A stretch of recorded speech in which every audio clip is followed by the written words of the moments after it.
folks, welcome to the channel, Rockin' the Country. I'm Don.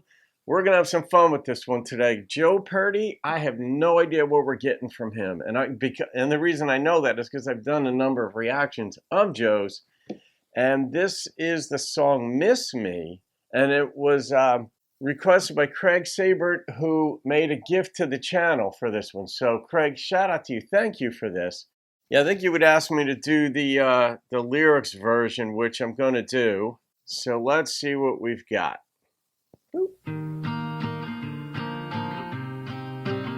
It's interesting that you wanted the lyrics on screen, Craig.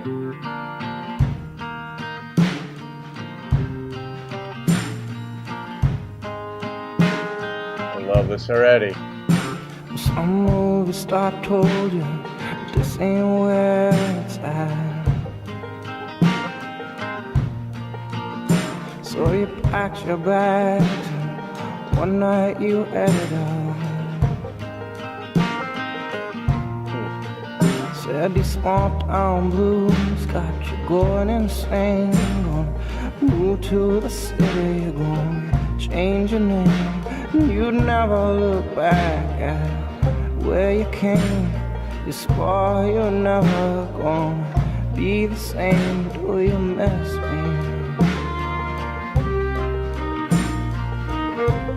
Alright, so initially in this song, I thought when this movie star said what he or she had said, it was, get out of Hollywood. This town isn't where it's at. It's not. I think it's in the opposite direction. She went to... looks like she went to Hollywood or some movie. It's usually Hollywood. Let's see if that's right.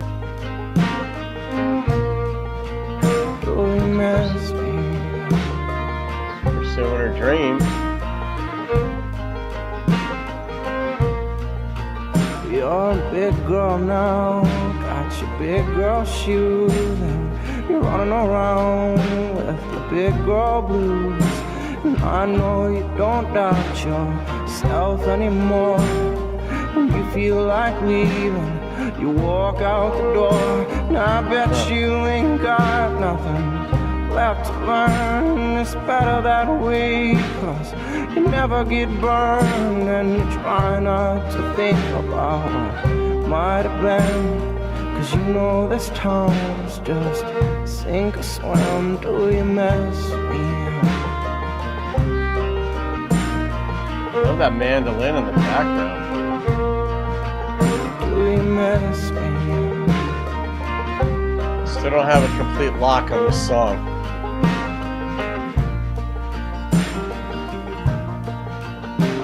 The last time I saw you waving goodbye from the back of the train with a tear in your eye.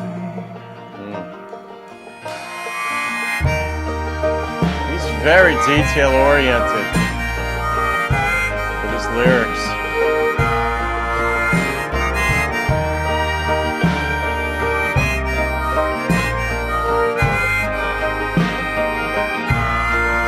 Like from the back of the train. It's just an additional detail that's not common.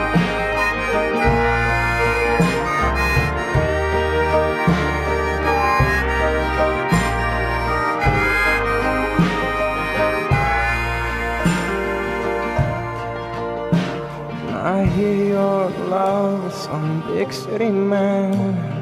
Together you're making your big city plans, and you hope you don't find out about who you are. We used to catch fireflies in Mason John. We used to go down to the county fair. We listened to bluegrass in the summer air, and we danced all night as the rain came down. You held my hand as we slept on the ground. We wrote our names in the old oak wood. Yeah, some things don't work out like they should. Do you miss me? Do you miss me? Do you miss me? That's a tough one, does she?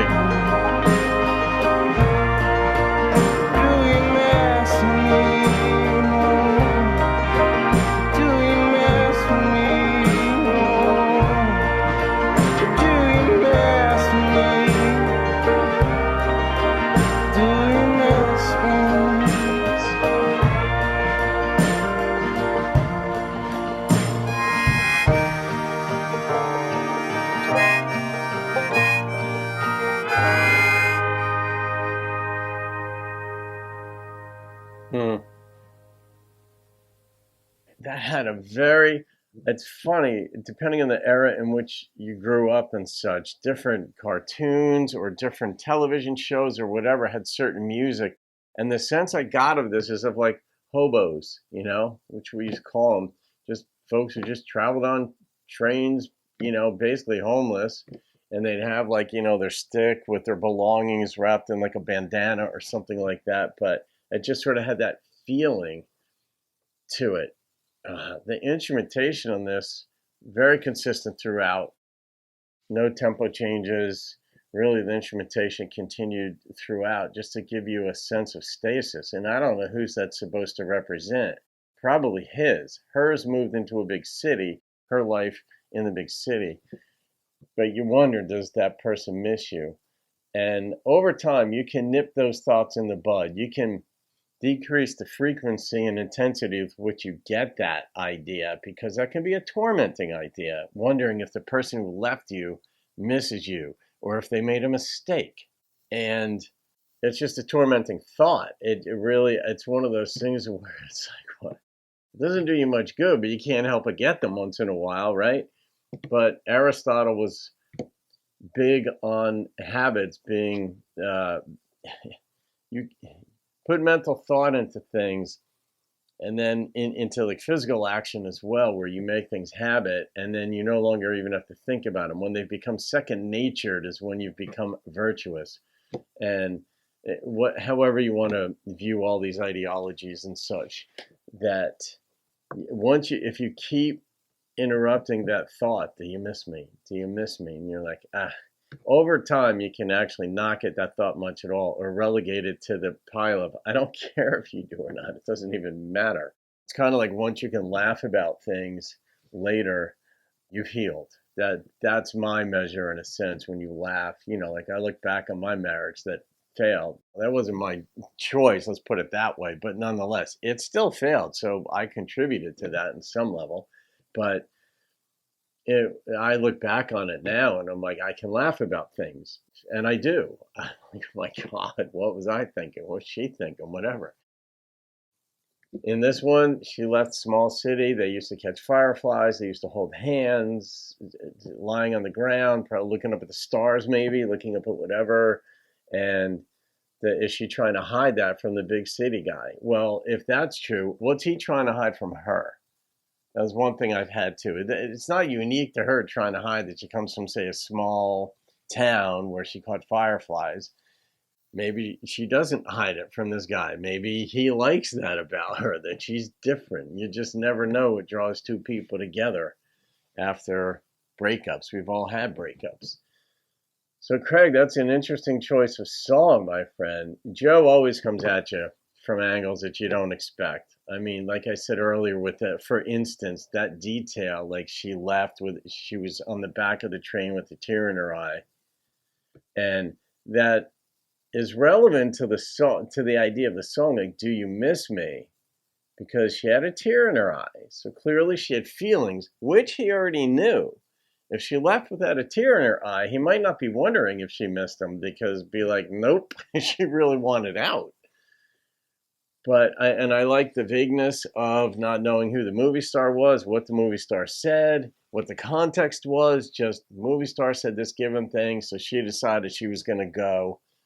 It sounded like too Hollywood. That's usually how you'd feel about it. But it could have been Utah. They have like film festivals there, and the acting is in a lot of places. She's in the big city. So, all right, I'm going to rate that song, Craig. That was an interesting one. I like the instrumentation, the mandolin in the background. You had the violin fiddle in the foreground, and the harmonica was prevalent in this, and just very simple brush drum, I guess, whatever you would call it. The number that popped into my head immediately was an 8.8.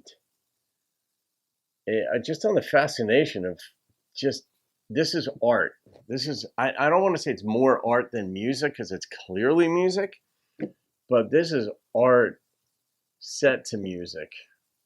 It's just different. Joe's just different. So I was right in the beginning when I prefaced it by saying, never know what I'm going to get. And you can't even guess that this is what's going to come in a song. So anyway, there you go, folks.